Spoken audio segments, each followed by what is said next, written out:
아멘. 자, 오늘 이 말씀을 가지고 믿음 성장의 세 가지 요소라고 하는 말씀으로 함께 은혜를 나누려고 합니다. 어떤 분들은 그런 상담을 합니다. 목사님, 왜 나는 믿음이 잘 안 자라지요? 또는 목사님, 좋은 믿음을 가지려면 어떻게 하면 됩니까? 이런저런 궁금증을 가지고 또 개인적인 갈등을 가지고 상담하시는 분들이 있지요. 아마 여러분들도 믿음 생활 어차피 하는데 정말 좋은 믿음을 가지고 기쁘고 행복하게 하나님을 섬기기를 원하실 겁니다. 그런데 그런 은혜가 있는 때도 있지만 또 그렇지 않을 때 믿는지 안 믿는지, 교회는 몸은 가지만 마음은 영 시원하지 않는 그런 상태로 근근히 믿음 생활하는 그런 분들도 있고 또 그런 때도 있을 것입니다. 자, 그래서 오늘 어떻게 하면 믿음이 잘 자랄 수 있을까? 그래서 좋은 믿음, 누가 보더라도 참 열심히 또 바른 신앙을 가지고 있다라고 인정받을 만한 그런 신앙을 가질 수 있는 방법은 무엇일까? 오늘 거기에 대해서 말씀을 함께 상고해 보려고 합니다. 먼저 개념을 좀 정리하고 넘어갈 필요가 있습니다. 뭐냐? 믿음이 좋다, 안 좋다, 또 믿음이 잘한다, 안 잘한다는 그 기준이 뭘까요? 교회 열심히 예배 참석하면 믿음이 좋은 걸까요? 매일 성경 보고 잠을 자고 또 기도를 열심히 하면 좋은 믿음이고 또 그렇게 변화되는 것이 믿음이 자라는 걸까요? 먼저 이 믿음에 대해서 정의를 내려야 어떤 것이 좋은 믿음인지 또 믿음이 자라는지 안 자라는지 우리가 분별을 할 수가 있지요. 제가 말씀드린 예배 출석하고 기도하고 성경을 보고 봉사하고 또 사랑을 주변에 베풀고, 그것도 좋은 믿음의 한 모습입니다. 또 그런 모습을 통해서 내가 믿음이 자라고 있구나라고 느낄 수가 있습니다. 그런데 여러분, 그것은 믿음, 좋은 믿음이라고 할 수 있는 하나의 외적인 표시이지 그 자체만으로 믿음이 좋다 또는 나쁘다 할 수가 없습니다. 그것은 믿음의 한 결실, 열매에 지나지 않습니다. 좀 심하게 표현하면 믿음이 없어도 교회 열심히 다닐 수 있다는 얘기예요. 믿음이 없어도 열심히 봉사할 수 있다는 얘기입니다. 믿음이 없어도 주변에 사랑을, 자선을, 자비를 베풀 수가 있다는 얘기예요. 그래서 그것만 가지고 판단하면 위험성이 있다는 것입니다. 자, 그렇다면 좋은 믿음의 기준이 뭘까? 좋은 믿음이란 하나님을 닮아가는 거예요. 예수 그리스도를 본받는 삶이에요. 자, 이 얘기는 뭐냐면 하나님을 알고 또 예수님을 알고 그 하나님과 예수님이 말씀하시는 대로 신앙생활을 하는 거예요. 이게 좋은 믿음입니다. 그러다 보니까 예배 참석하게 되고 그러다 보니까 봉사하게 되고 예수님을 닮아가다 보니까 이웃을 내 몸처럼 사랑하게 되는 거지, 이웃을 사랑하는 그 자체가 좋은 믿음의 기준이 될 수가 없다는 것입니다. 여기까지 이해가 되고 정리가 됐죠? 자, 그러면 좋은 믿음이 성장한다는 것은 하나님을 알고 하나님처럼 생각하고 하나님처럼 행동하고 하나님처럼 결정하며 살아가는 그런 삶이에요. 자, 그러면 하나님은 어떻게 생각할까? 어떻게 행동하실까? 하나님이 내 입장이라면 어떻게 판단하고 결정하고 행하실까? 이걸 생각하면서 내 생각으로가 아니라 하나님의 뜻으로 완전하진 않지만, 완벽하진 않지만 하나님은 아마 이럴 거야 라고 생각을 하고 행동할 때 그것이 믿음이고, 그렇게 쭉 살아갈 때 믿음이 자라는 거예요. 자, 그래서 하나님이라면 어떻게 행동하실까? 어떤 생각을 가지고 결정을 할까? 하나님에 대해서, 또 예수님에 대해서 우리가 오늘 본문을 가지고 중요한 믿음의 요소, 믿음이 자라는 그 요소 3가지를 살펴보려고 합니다. 오늘 본문은 여러분 잘 아시는 것처럼 12절에 보면 밤새도록 하나님께 기도하시고 그 다음날 아침에 자신을 따르는 많은 제자들 무리 중에서 12명을 뽑아서 사도로 부르시는 그런 장면이 소개되어 있습니다. 지금까지 이 말씀을 통해서 예수님이 사도 12제자를 부르시는 어떤 12제자의 관점에서 이 말씀을 묵상을 했다면, 똑같은 본문이지만 이 말씀을 하나님의 의도, 하나님의 생각, 하나님은 무슨 생각을 가지고 12명을 부르셨을까, 세우셨을까, 하나님의 의도에 대해서 우리가 한번 생각해 볼 때, 자, 하나님은 3가지 중요한 원칙을 가지고 어떤 선택을 했다는 것을 알 수가 있습니다. 무슨 얘기냐면, 자, 13절에 보면 그 제자들을 부르사 그 중에서 12를 택하여 사도라 칭하셨으니, 여기 보면 3가지 동사가 나옵니다. 첫 번째 동사가 부르사예요. 부르사. 그 제자들, 예수님을 따르는 많은 제자들이 있었는데 12명의 제자만 있었던 것이 아니라 많은 제자들이 있었습니다. 자, 그 제자들 중에서 12명을 불렀어요.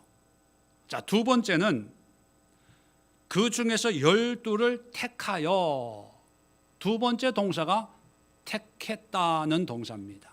선택했다는 거예요. 결정을 했다는 거죠.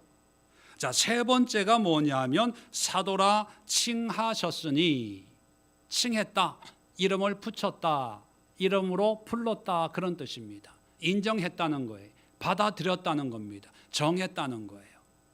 자, 여기서 부르사, 택하여, 칭하셨으니, 이 3가지 동사가 예수님이 어떤 결정을 할 때, 무엇을 선택을 할 때, 기도하고 그 기도의 감동에 따라서 하나님의 뜻을 순종할 때 예수님이 행하셨던 3가지 원칙이셨다는 거예요. 그러면 우리도 예수님을 본받는 것이 믿음이라면 우리 삶 속에서도 이 3가지 원칙으로 행동을 하면 반드시 믿음이 자라는 거예요. 반대로 왜 나는 믿음이 안 자랄까? 모태신앙인데 교회 생활 30년 하고 있는데 왜 내 신앙은 이렇게 안 자랄까? 물론 여러 가지가 이유가 있지만 이 3가지 요소가 내 신앙에 없어서 그런 거예요. 자, 이렇게 얘기하면, 아니 목사님, 예수님이 많은 일을 했는데 제자를 부르는 요거 한 문장 가지고 그렇게 단정적으로 말씀하면 너무 편협한 그런 생각 아닙니까? 이렇게 생각하는 분이 계실 것 같아서 눈을 보니까 그런 분이 한 2분 계시는 것 같아요. 그래서 신약에 역사하신 하나님이신 예수님의 어떤 패턴만이 아니라 하나님, 성부 하나님, 뭐 예수님도 하나님이니까 똑같지만 구약에서도 하나님이 뭔가 결정을 할 때 어떻게 결정하셨을까? 자, 이사야 41장을 한번 찾아봅시다. 이사야 41장 8절을 한번 찾아봅시다. 구약 성경 1017면에 있습니다. 이사야 41장 8절입니다. 자, 그러나 나의 종 너 이스라엘아, 내가 택한 야곱아, 나의 벗 아브라함의 자손들아. 뭐냐면 이스라엘 백성들에게 말씀하는 거예요. 이스라엘 백성들에게 많은 민족이 있는데 그 가운데 특별히 하나님이 택한 이스라엘 백성들에게 뭐라 그러냐면 9절입니다. 내가 땅 끝에서부터 너를 붙들며. 자, 하나님의 일하시는 원칙이 첫 번째 붙들며 붙잡았다는 거예요. 내 것으로 삼았다는 거예요. 자, 그 다음에 계속해서 땅 모퉁이에서부터 너를 뭐 하고요? 부르고 불렀어요. 계속해서 내가 이르기를 너는 나의 종이라 내가 너를 뭐 하고요? 택하고 싫어하여 버리지 아니하였다 하였노라. 여기도 보면 부르고 택하고 단지 다른 게 있다면 붙들며 붙잡는 거예요. 근데 이 붙잡는 것이 오늘 누가복음 6장 13절에 나와 있는 말 중에 칭하였으니라는 말과 의맥이 연결되는 거예요. 칭했다. 의미적으로는 불렀다.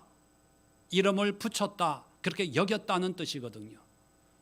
붙잡고라는 것도 내가 그렇게 내가 택한 백성으로 인정하는 거예요. 그렇게 부르는 거예요. 그렇게 여겨주는 거예요. 자, 그러면 구약의 성부 하나님이 뭔가 결정하고 행할 때도 붙잡고, 물론 오늘 본문으로 표현하면 여기고 칭하고, 그 다음에 부르고, 그 다음에 택하고예요. 그러니까 하나님은 성부 하나님이든 성자 예수님이시든 뭔가 하려고 할 때, 일하려고 할 때 적어도 이 세 가지 요소를 가지고 행하셨다면 우리 믿음의 사람들도 뭔가 행하려고 할 때 날마다 우리는 결정하고 선택해야 되잖아요. 그럴 때 이 세 요소를 가지고 살아간다면 믿음이 자랄 수밖에 없다는 거예요. 자, 그럼 이 세 가지 요소들이 가지고 있는 의미가 뭘까? 우리가 이것을 어떻게 우리 삶 속에 적용을 할까? 우리 간단하게 제가 소개를 해 드리려고 합니다. 오늘 다시 본문 누가복음 6장 13절로 오면, 자, 첫 번째 단어가 부르사라는 것입니다. 이 불렀다는 것은 어떤 의미냐면 지금 있는 이곳에서부터 시작한다는 거예요.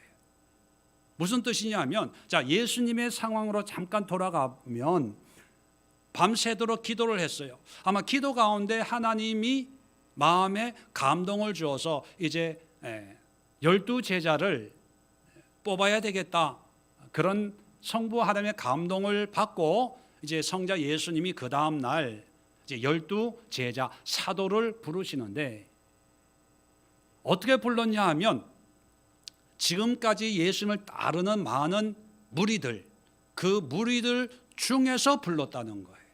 이게 무슨 의미냐면 사도라고 하면 제자인데 이제 많은 무리들이 아니라 그 중에서도 특별하게 내가 가르쳐서 나의 일을 대신 할 수 있는 그런 선택받은 특별한 사람이 제자 아닙니까? 그러면 여러분 같으면 어떤 사람을 선발하겠어요? 요즘 말로 하면 이력서 좋은, 스펙 좋은, 똑똑한, 장래가 촉망되는 그런 사람들을 뽑으려고 하지 않겠습니까? 아마 예수님도 우리와 똑같은 성정을 가지고 있는 분이기 때문에 기도응답으로 이제는 12 사도를 세워야 된다라고 했을 때 좀 더 훌륭한 사람을 뽑기 위해서 아마 광고도 하고 했을 거예요. 그런데 예수는 그렇게 하지 않고 평소 자기를 따르는 제자들 중에서 12명을 부르셨어요. 이 말씀이 주는 의미가 뭐냐 하면 어떤 분들은 그런 생각을 할 겁니다.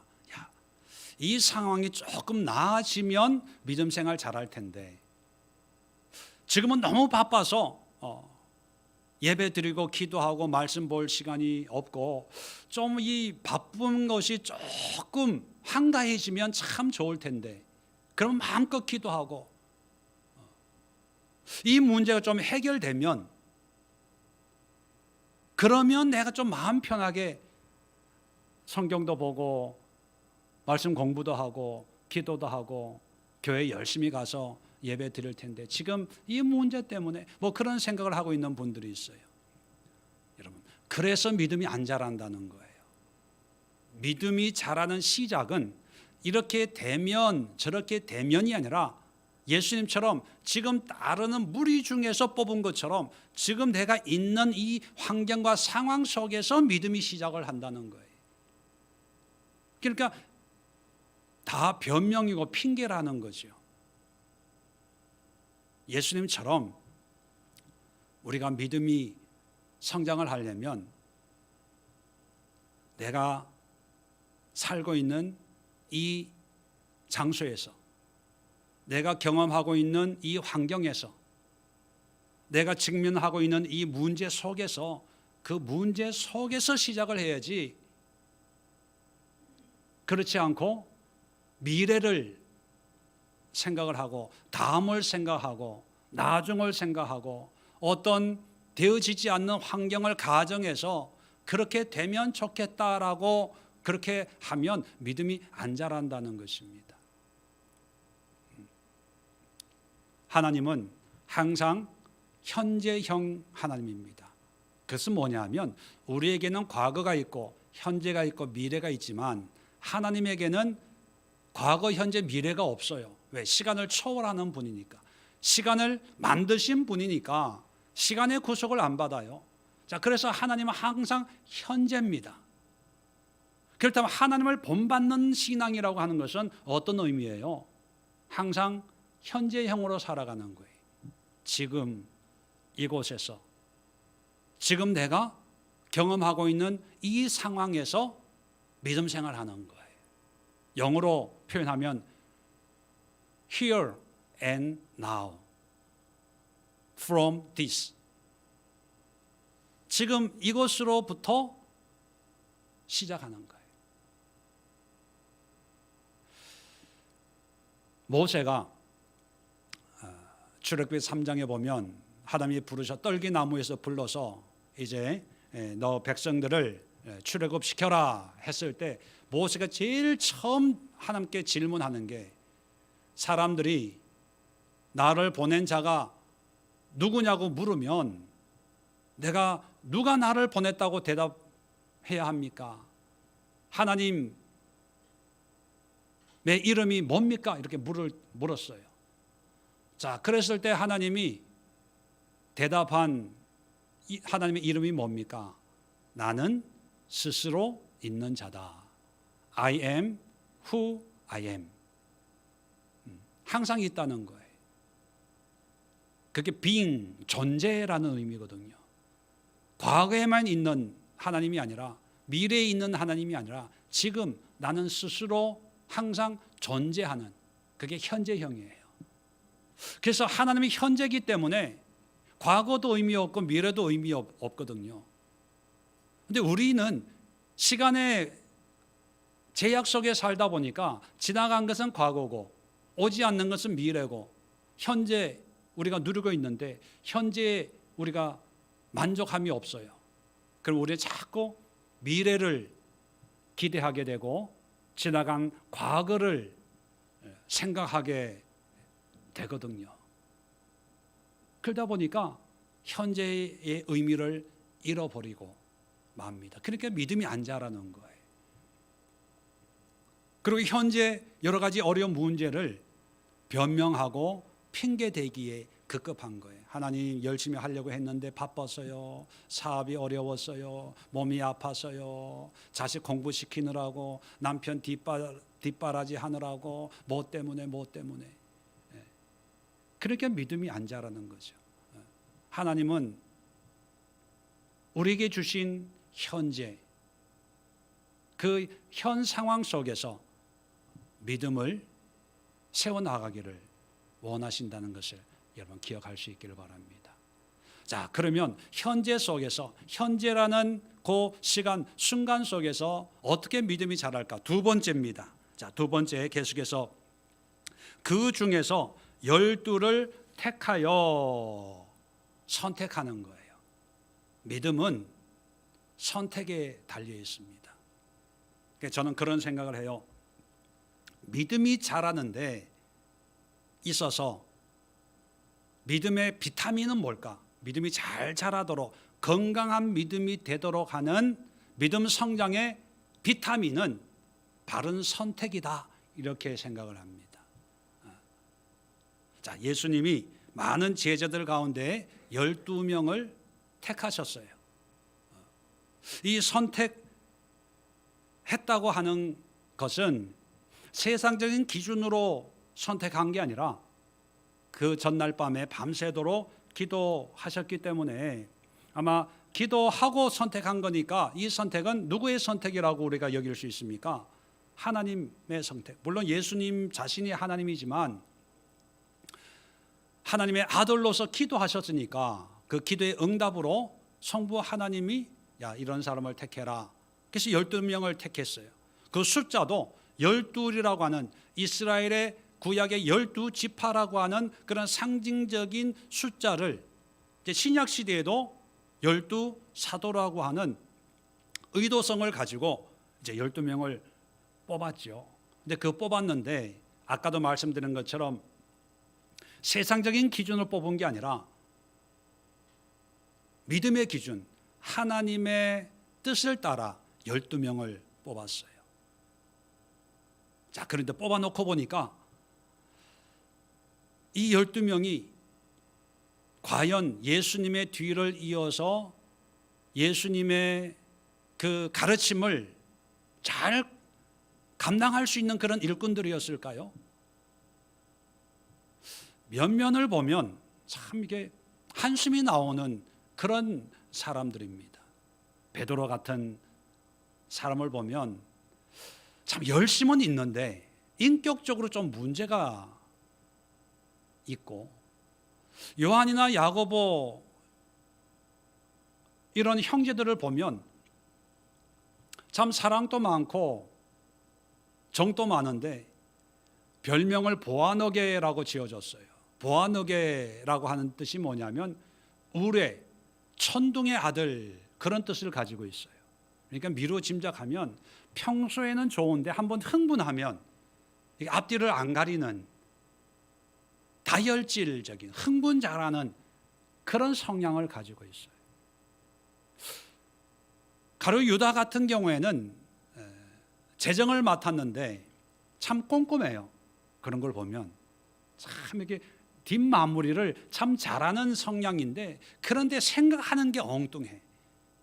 이게 마음에 드는 사람이 없는 거예요. 그럼에도 불구하고 기도한 가운데 하나님의 뜻에 순종해서 선택한 거예요. 이 말씀은 택하셨다라고 하는 것은 우리의 신앙 성장에 어떤 의미냐면 우리도 선택해야 돼요. 그런데 이 믿음의 성장은 선택의 디테일에 있어요. 다시 말하면 우리가 믿음 좋은 사람, 또 믿음이 안 좋은 사람, 믿음이 안 자는 사람, 이런 사람을 두 부류로 나눠 놓고 생각을 하면 믿음이 좋다는 사람들은 어떤 선택을 하냐 하면 선택을 하는데 아주 디테일이 있어요. 작은 것부터 선택을 해요. 어떤 선택? 믿음의 선택을 해요. 먹는 것, 마시는 것. 이제 명절에 가족들이 모였는데 이제 뭐 음식을 먹을 때 뭐 술을 한다고 가정을 해보면 어떤 사람들은 저는 교회 다니니까 술을 안 합니다 할 수 있어요. 근데 교회는 다니지만 이럴 때는 뭐 한잔 해도 괜찮아 그렇게 생각하는 사람들이 있을 수 있잖아요. 자, 그렇게 보면 똑같은 환경인데 믿음이 성장하는 사람은 작은 것부터 믿음의 결정을 하는 거예요. 나는 교회 다니니까 안 먹어. 교회 다니니까 하나님의 자녀니까 안 해. 또 피할 거야. 이런 상황은 나는 별로 안 좋아해. 작은 것부터 선택을 하고 그 선택에 따라 결정을 하는 반면에 믿음이 안 자라는 사람은 어떤 결정을 하냐 하면 디테일하게 결정하는 게 아니고 큰 덩어리만 그 결정을 해요.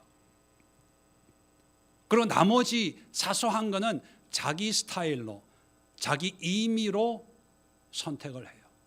자기 하고 싶은 대로. 그래서 믿음이 안 자라는 사람들은요 1년에 몇 번 결정을 해요. 그 결정이 뭐냐면 교회 가는 것. 오늘은 추석이니까 교회나 한번 가볼까? 크리스마스니까 교회나 한번 가볼까? 그리고 나머지는 다 자기가 하고 싶은 대로 결정을 하니까 믿음이 안 자라는 거예요. 근데 믿음이 자라는 사람들은요 작은 것부터 이게 하나님이 기뻐하실까 기뻐하지 않을까 그걸 결정을 해요. 예를 들면 이런 거죠. 저는 목사잖아요. 어떤 분들이 목사는 믿음이 좋으니까. 여러분 목사라서 믿음이 좋은 게 아니라 그냥 그 믿음으로 목사의 일을 하는 것뿐입니다. 믿음이 좋고 안 좋고는 여러분하고 별반 차이가 없을 거예요. 단지 차이가 있다면 목사이기 때문에 아니면 목사 일을 하다 보니까 작은 것도 믿음의 선택을 하는 것밖에 없어요. 하나님의 일을 하는 사람이니까 이런 걸 해야 될까 말아야 될까. 작은 것, 먹는 것부터 입는 것부터 말하는 것, 생각하는 것, 행동하는 것, 그걸 다 믿음으로 선택하고 결정하는 거예요. 그 차이예요. 반대로 믿음이 없는 사람들은 큰 것만 결정해요. 평소 하고 싶은 대로 다 하고 생각하고 말하고 행동하고 단 일주일에 한 번 교회 가는 걸 결정하는 거예요. 주일이니까 교회 가야지. 또 평소에 다 자기 마음대로 다 결정하고 신앙생활 하는 사람이니까 이렇게 해야지. 큰 것만 결정하는 거예요. 그게 믿음이 안 자라는 거예요. 여러분 출애굽을 한 이스라엘 백성들을 광야에다 불러다 놓고 하나님이 율법을 주셨어요. 근데 그 율법 레위기나 민수기나 신명기를 보면 그 율법을 십계명 같은 큰 중요한 율법도 주었지만 또 먹어라 먹지 마라 해라 하지 마라 입어라 입지 마라 우리 삶의 세세한 부분까지 어떤 규례를 하나님이 주셨어요. 그걸 보면 천지를 창조하신 하나님이 너무 째째하다. 뭐 먹는 거 비늘 있는 걸 비늘 없는 걸 먹으면 안 되고 대샘김질 하는 것만 먹어야 되고 굽이 갈라지고 무슨 우주 만물을 창조하신 하나님이라는 분이 어떻게 우리가 먹고 입고 행동하는 거 이것까지 다 간섭하냐? 난 이런 하나님 못 믿어. 너무 째째해. 이거 잔소리잖아, 잔소리. 막 그렇게 생각하는 분들이 있지요. 그럴 수 있어요. 그런데 하나님이 그런 세세한 것까지 우리에게 준 건 뭐냐면 작은 것까지도 믿음의 선택을 하라는 거예요. 먹지 말라는 거 먹었다고 금방 죽는 거 아니에요. 하나님도 알아요. 우리가 율법을 완벽하게 지킬 수 없다는 것을 하나님이 아셨어요. 그런데도 요구하는 건 뭐냐면 그래도 삶의 세세한 것을 나를 위해서 좀 선택해줘. 먹을 수 있어요. 미꾸라지 먹잖아요. 장어 얼마나 맛있어요. 돼지고기 얼마나, 어제도 돼지고기 먹었는데 너무 맛있어요. 그런데 먹지 말라고 하는 건 먹을 수 있지만 나 때문에 좀 참아줘. 그거예요. 그래서 세밀한 부분까지 해라 마라 그러는 거죠. 근데 유대인들은 그것을 계명, 지켜야 되는 것으로 받아들였고 하나님은 그런 걸 지키면서 나를 좀 생각해줘. 그렇게 율법을 주었는데 이게 유대인들이 하나님의 마음을 이해하지 못했던 거죠. 그런데 우리도 마찬가지입니다. 왜 믿음이 안 자랄까요? 세밀한 부분에 하나님을 의식하지 않아서예요. 그래서 믿음이 잘 자라려면요, 여러분 작은 것을 할 때도 하나님, 이것이 하나님이 기뻐하는 것입니까? 기뻐하지 않는 것입니까? 한번 물어보세요. 그렇다고 해서 내가 기뻐하지 않는다, 기뻐한다 그렇게 말씀은 안 하지만 그렇게 세밀한 것까지 하나님 앞에 물어보면서 내가 결정하고 선택하고 내 뜻대로 마옵시고 아버지 뜻대로 하옵소서 하는 그런 마음이 하나님 앞에 보여드려지는 거예요. 그러면서 믿음이 자라는 거예요. 그렇다고 해서 한평생 하나님 이거 먹어도 돼요? 먹지 말아요. 하나님 이거 해요? 안 해요? 이렇게 신앙생활하는 거 아니에요. 단계가 있어요. 단계가. 그러한 관계로 하나님과 친밀한 관계를 누리다 보면 믿음이 자라다 보면 이제 그게 중요치가 않은 거예요. 목사에게는 주일날 교회 가는 게 고민거리가 아니에요. 그죠? 목사에게는 성경 보고 기도하고 성경 공부 참석하는 거 이게 고민거리가 아니에요. 당연히 하는 거예요. 근데 믿음이 없는 사람은요, 주일 교회 오는 게 너무 이게 갈등이 많아요. 친구가 만나자 그러는데 와이프는 교회 가자고 그러고 가야 되나 말아야 되나. 그래 오늘은 가준다. 한번 큰맘 먹고 일주일에 한 번 교회 오는 거예요. 그런데 처음에는 그렇더라도 디테일의 믿음의 선택을 하다 보면 믿음이 자라면 이제 주일을 교회 가야 되냐 말아야 되냐 이런 갈등이 없어지는 거예요. 당연히 가야 된다라고 내 삶의 일부분이 돼버리면 갈등이 없는 거예요. 그 다음에 더 큰 걸로 이제 고민을 하게 되는 거죠. 믿음이 자라는 거예요. 그게. 그러니까 여러분, 여러분의 선택이 한 믿음의 선택인지 아니면 내 육신의 선택인지 한번 생각해 보세요. 그런데 참 재미있는 것은요, 믿음이 안 자라는 사람들의 선택하는 걸 보면 꼭 믿음이 안 자라는 선택을 해요. 책을 봐도 꼭 하나님과 관계없는 책을 보고, 친구를 사귀어도 꼭 신앙생활 관계없는 신앙생활 하는 친구를 사귀고, 직장을 선택을 해도 꼭 주일날 일하는 직장을 선택을 해요. 그러면서 믿음이 안 자란다고 생각을 합니다. 여러분, 믿음이 자라는 사람의 선택은 그렇다고 해서 꼭 하나님을 선택하고 믿음을 선택할까요?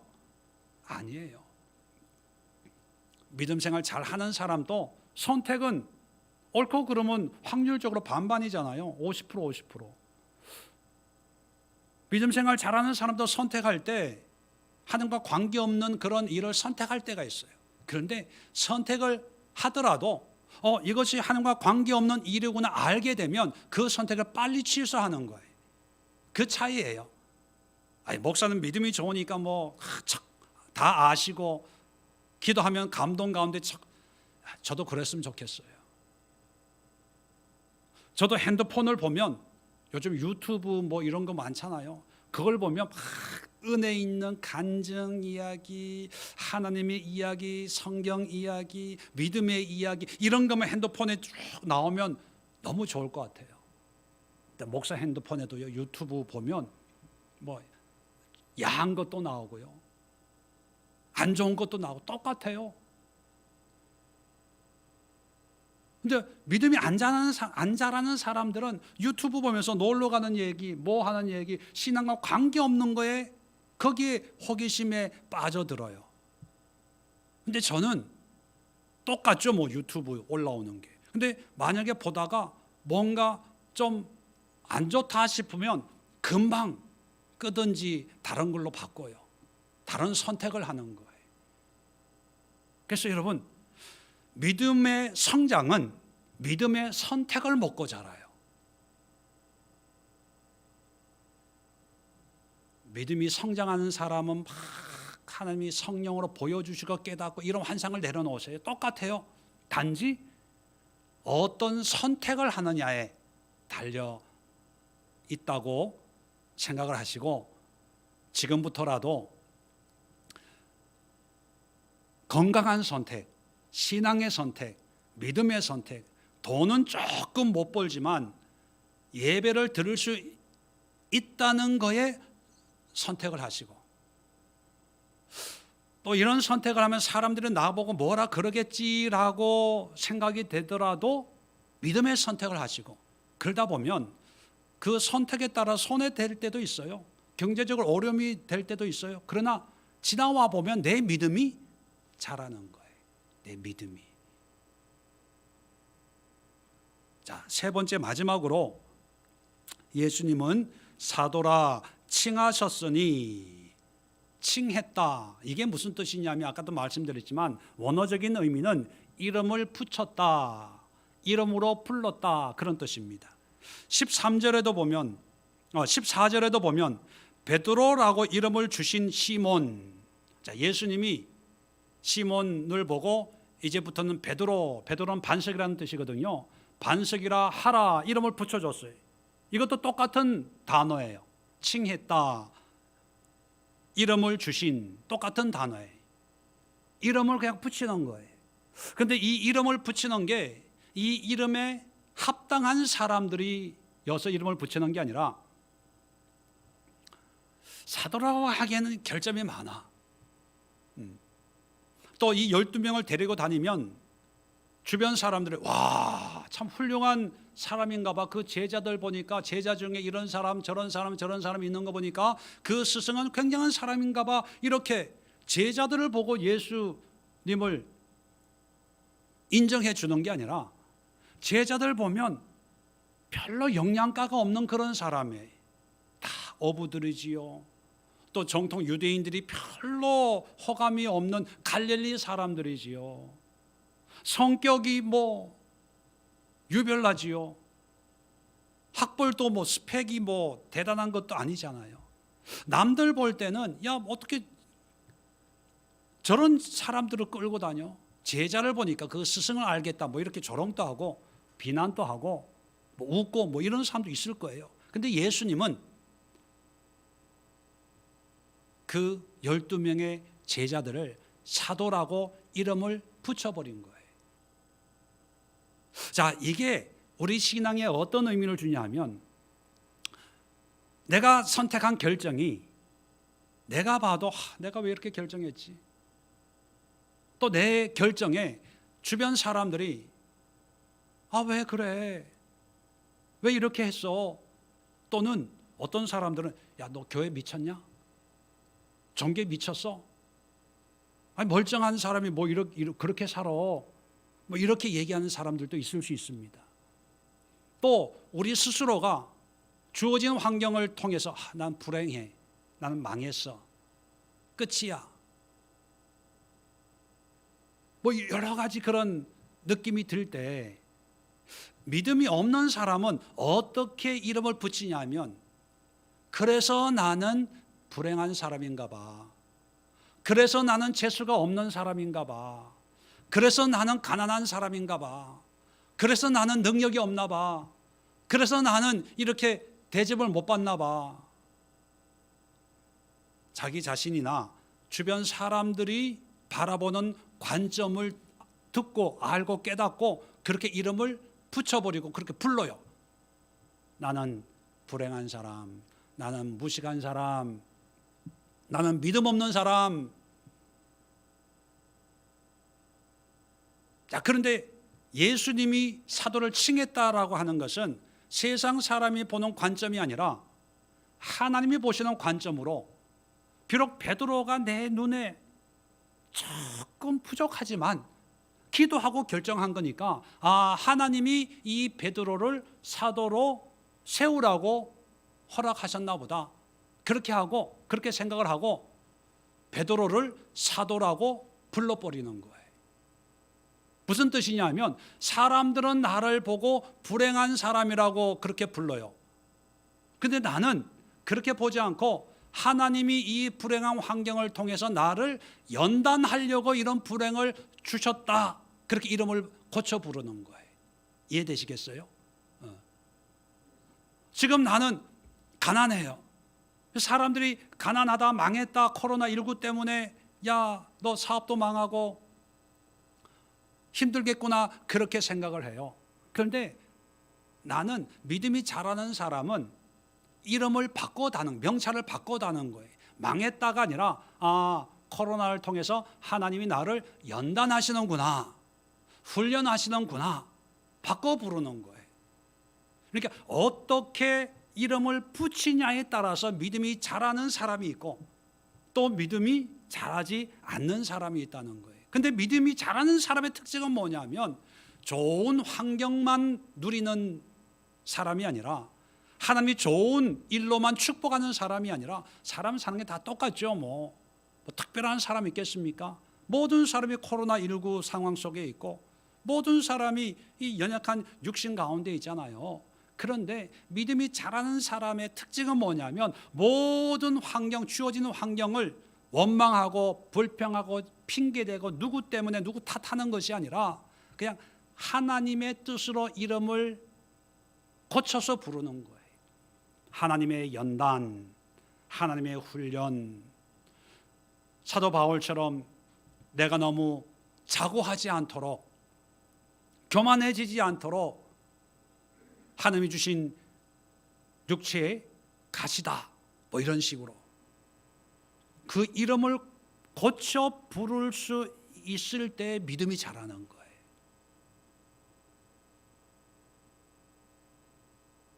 오늘날 참 경제적으로 많은 분들이 어려움을 당하고 있습니다.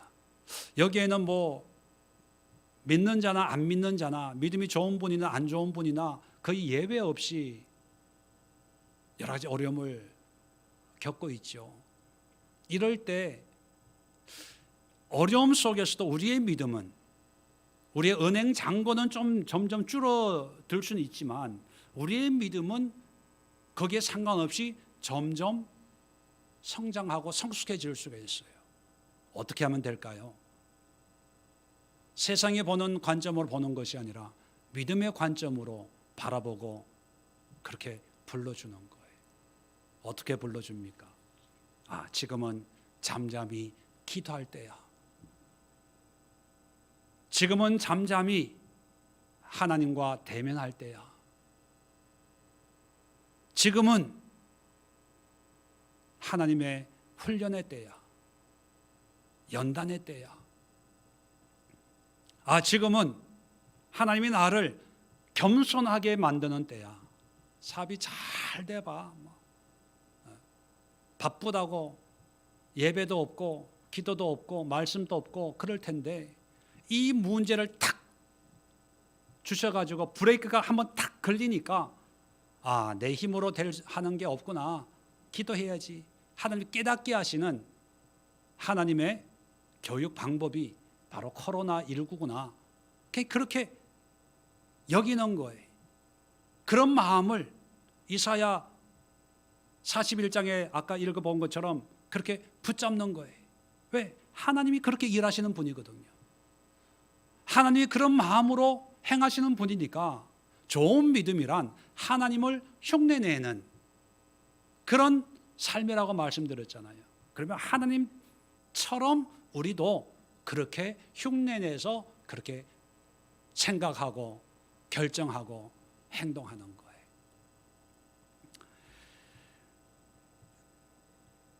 성경의 한 예만 소개해드리고 마치도록 하겠습니다. 사무엘하 16장에 보면 다윗이 아들 압살롬의 반역에 도망가는 장면이 나와요. 신발도 못 신고 급하게 왕궁에서 도망을 치는 그런 상황입니다. 얼마나 비참하겠어요.